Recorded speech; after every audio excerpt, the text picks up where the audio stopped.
A little over a week ago, a very interesting conversation took place on Twitter that had to do with the job market, or whether it's a market or a lottery, and what goes into being a hireable candidate. It was started by this tweet by David Webster, who wrote, "I've been hired for 2 tenure-track jobs and been on multiple committees, sent in more than 100 job applications and done multiple interviews. Here is my thread of job market advice for early career academics based on decades of experience. Number 1, get lucky." And he followed this up with some discussion that helps to make sense out of this. And it is indeed a thread. So here is the next parts of it. Number 2, that's it, really. The market is not a meritocracy. It is pure chance. The advice threads are well-meaning and can help a limited few, but we need to explode this myth that job seekers are at fault and would be hired with a few improvements in their style. That myth harms. 3, by reinforcing the myth of meritocracy and pushing job seekers to do yet more, we perpetuate a system that harms, an academic system based on cruelty and exploitation and false promises, less politely, lies. It needs to stop. We need a collective labor rights approach. 4, having trouble getting an academic job, the problem is not you. The solution is not publications or cover letter help or dressing differently. University searches hire almost at random, making applicants jump through hoops like performing animals. Redundant cruelty reigns.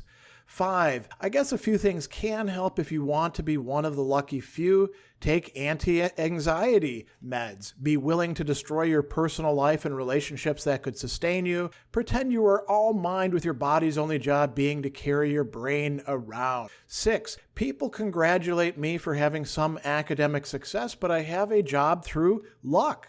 I got 1 postdoc offer out of grad school, so I took it. Repeat twice more, 1 offer, 1 more year in academic work, moving, no choices, just single offers. 7, finally I got lucky and got a tenure track offer. Just 1, not a choice of jobs, so I took it and stayed in academic work.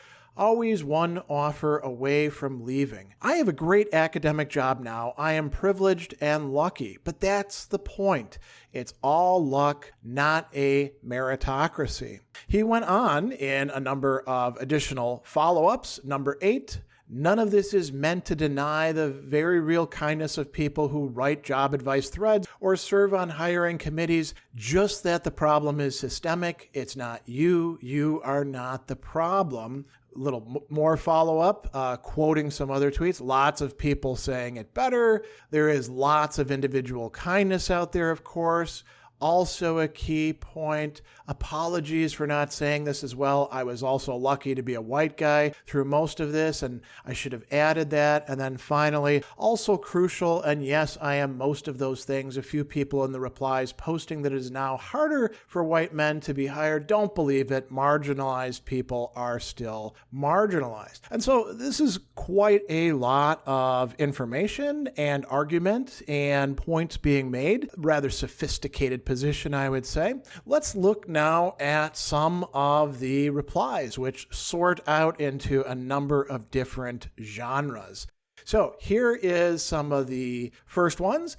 Thank you for this. I've been saying this ever since I got a tenure track job and saw the extent of chance that was involved. Having been on several hiring committees since, my conviction has only been strengthened. That was by Pushali Badri, responded to by Tammy Pettinato Oltz. Same, it's not that the people hired aren't good, it's just that it's typically a choice between a bunch of good people, and there is so much randomness in that final choice. Michael Kuhn points out it's really more of a lottery than a market. And this is a very important point, I think. We talk about the job market, but there really is a lottery aspect involved. And we're going to talk about how many different dimensions it has in just a moment. Dr. J says, been a member of 4 hiring committees so far. David is absolutely right here. It's all about luck. And then in parentheses, and pedigree. Finally, Dr. Christina Wyman, a committee chair's whims, moods, and personal agenda define who doesn't get the position, and is one of the worst kept secrets of the academic market. I bailed on this dystopian circus 4 years ago and never looked back. So those are some representative responses here. Then we get the reply, and I won't say guys because it's a number of different people, right? And it has to do with disciplines. So this one says, from Diddly Links, this might be true in your field, but I don't think this is true across academia, especially in some parts of STEM. Aubrey Tower points out, this is exceedingly still true in STEM. Many people spend years, decades even applying to academic jobs, doing postdoc after postdoc, adjuncting for years. Many retire poor because they couldn't let go of academia. Others give up and go to industry late in the game and are happy. Masahida Shiozawa says, it seems your area is humanities, mine is biomedical sciences. I suspect the metrics to evaluate performance or potential are very different between the two, but I feel the hiring system is far from random and does have the ability to identify top candidates. Emily Sloan Pace weighs in and says, love it when the science folks weigh in to teach the humanists how it works. And you're right, the metrics are different. We're competing against exponentially more people for far fewer jobs. Patrick Madden says, I suspect this varies by field. In my CS experience, computer science that is, publication in selective venues is a big filter. We also look carefully at the niche. Do we need someone in that niche or not? A bad interview talk can sink a candidate. Luck does play a big part though. And Matt Goodhouse points out, something we're going to look at in just a bit, yet publication in the venues is also quite random and not a meritocracy. Peter Joseph points out, moving away from STEM and towards the fine arts, same with film and theater where lucrative industries promote better resumes, headshots, auditioning techniques, etc., whereas the best advice is to go to parties, then go to the right parties, or else start your own damn theater and make your own films. So a little bit of comparison there to other fields besides the humanities. Another criticism made by Tara Levin through a number of posts. Okay, so I agree there are a ton of random factors involved in the academic job market and luck plays a big part of the outcomes, but I find this framing profoundly unhelpful. It's unnecessarily disempowering to those who are already stressed about the uncertainty of the job market, and it takes all agency for their future out of their hands. There are things you can do to become a more competitive applicant. There are things you can do as an applicant to highlight your strengths the best you can. There are ways to approach the search to make it less stressful. I've highlighted these tips here previously. So while the academic job market can be inefficient, opaque, biased, and difficult to navigate, all is not lost. Real people still get jobs every year, and there are people here who can help you through the process. This reads more like somebody who's trying to sell a coaching practice or something like that. I don't know that this is particularly helpful. I don't think anyone disputes that some people do get jobs. The question is how much you can do about that. And I don't think anybody's disempowering people by telling them that the job market is arbitrary and prestige driven. Here's another one criticizing the thread by Dr. Urska Demsar. I have been on many committees in the last 10 years, and this is not the whole truth. Yes, you need luck. You have, for example, you have no control on who else will apply, but you also need to be prepared and show the committee how you fulfill the criteria. If the teaching demo is awful or you're not able to explain your research plan, no one will hire you. If you don't include a list of publications in your application, you won't be shortlisted. You need both preparation and luck, and this kind of advice that tells you that it's not you is not very helpful. Good news is if it's your preparation that is the problem, that can be addressed by getting feedback from your mentors and practicing. Get someone who has interviewing experience to give you a mock interview. With this, yes, it's about luck, but without this, no luck will help. And there's some valid points there, but I think that there's also a undue stress on you can do it, right, in this. So we get a third interesting line of suggestions here, and some push back on that. So Christopher Green says there's actual advice implicit in this. If it is all just luck, then simply send out as many applications as you are physically capable of. Your number is bound to come up, but it is not all luck. There's luck to be sure, but it's not sheer randomness. It is often things like saying stuff about your interests or experience that has little to do with the formal job description, but happens to connect with people on the hiring committee. Now, that is a funny thing to say because that strikes me as being complete luck.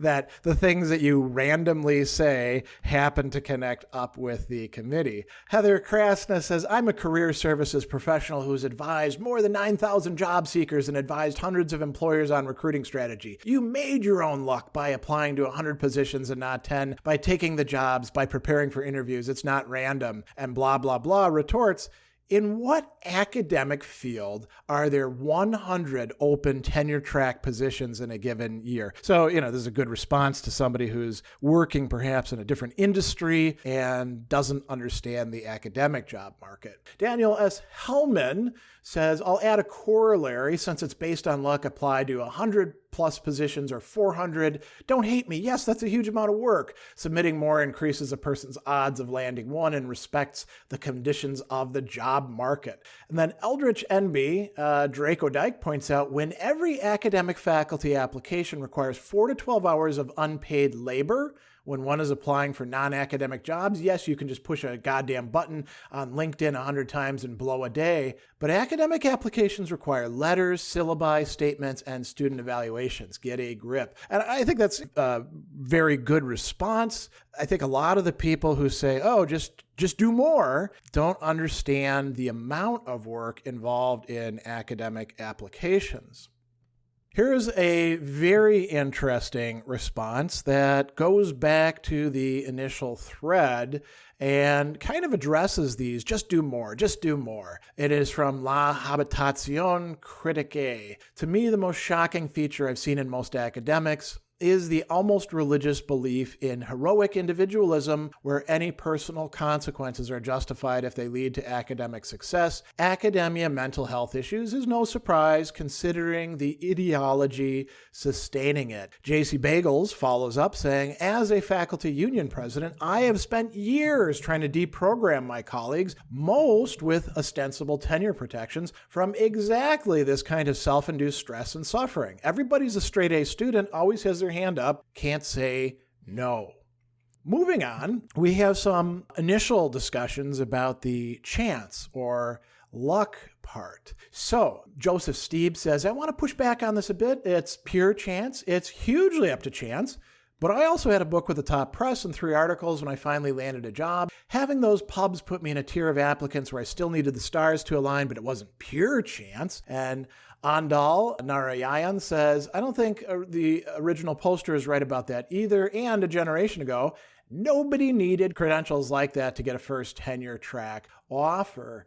Jason Dormandy says, fair to a certain point, not writing clearly, not sending transcripts, not having a field asked for in the ad, not teaching in the date range, not having PhD in hand, not trained in required survey areas. These are not about luck. And Lorna Bracewell sums it up very nicely, saying, here's how I explain my job market experience. The degree, the publications, the networking, the teaching experience, the polished app materials, that's all just buying the lotto ticket. From there, it's just about getting lucky before you can't afford to play anymore. So you can do as much preparation, as much publication, as much pressing the flesh as you like, but it is a matter of luck or fortune from that point on.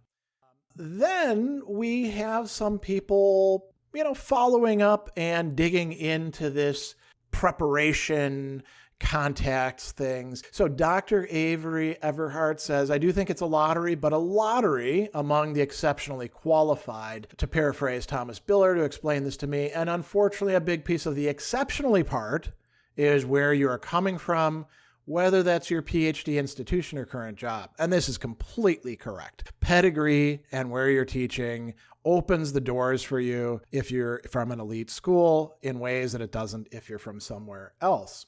Elena says, it's definitely included in the having been lucky thing, but don't overlook nepotism, network, especially in academia.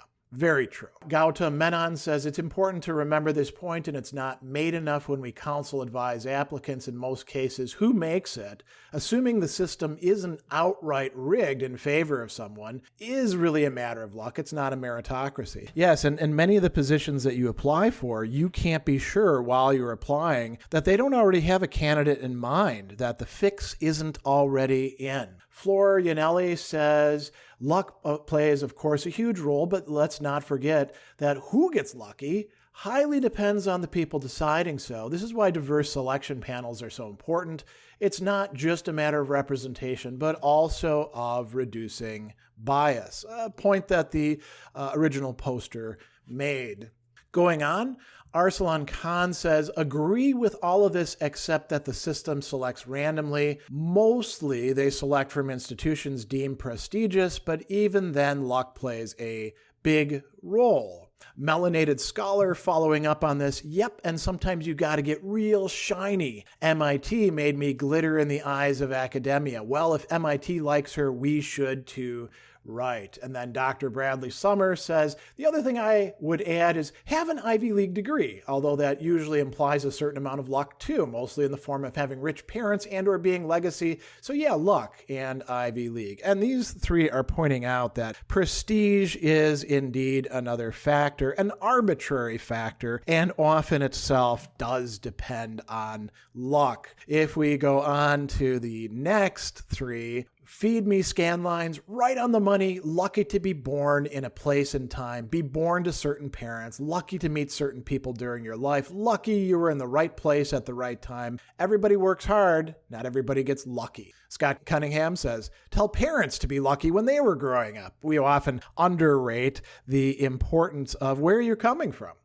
Sean Hagan says, I would say knowing the right people helps, but that's also basically just luck. So what we're seeing here is that luck comprises a lot more than just a purely random, flip the coin, roll the dice, hit the random number generator sort of factor. Following up on this, Dr. Rebecca Rooney says, threads recently on the role of luck in academia's tenure-track job market. In these, luck and merit are like alternate drivers of success. Like, don't believe in the meritocracy. Being meritorious isn't enough. You mostly need luck. This ignores a key factor, privilege, a third important factor that many others are highlighting and that the original poster addressed.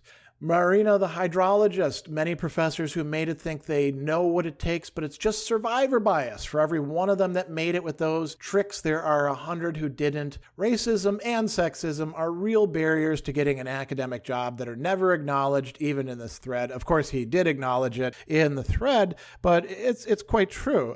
There are lots of factors that stand in the way in many fields. Aaron Carrillo says, have white, cis-het, male, neurotypical, non-disabled privilege, and make it clear you will maintain the status quo. Rather cynical there, but there's some measure of truth to that, depending on what job we're looking at and what institution. Kelly Wilt says, I applied for the job I have 3 times and didn't even get a phone interview. Why?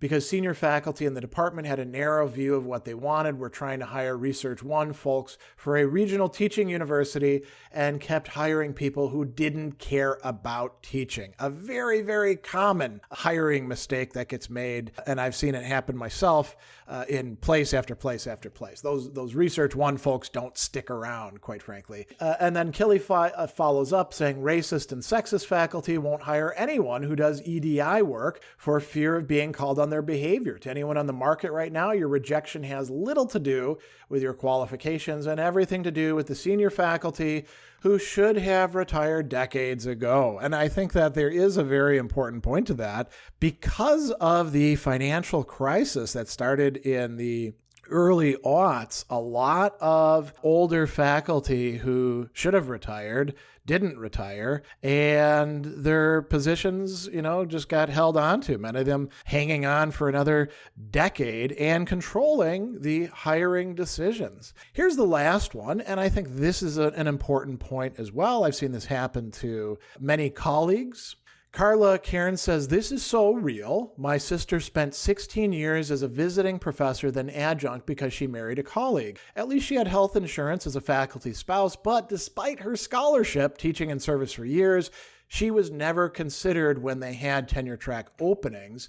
Dear student responds, that's the weird thing. No one looks to non-tenured to promote to tenure track. The system is broken when you can't value loyalty and hard work that's already teaching in your program. This has been a problem for decades, and it's a reversal of how things used to be a long time ago, where teaching as an adjunct would in fact give you a leg up in applying for a place in that school, except for certain elite institutions.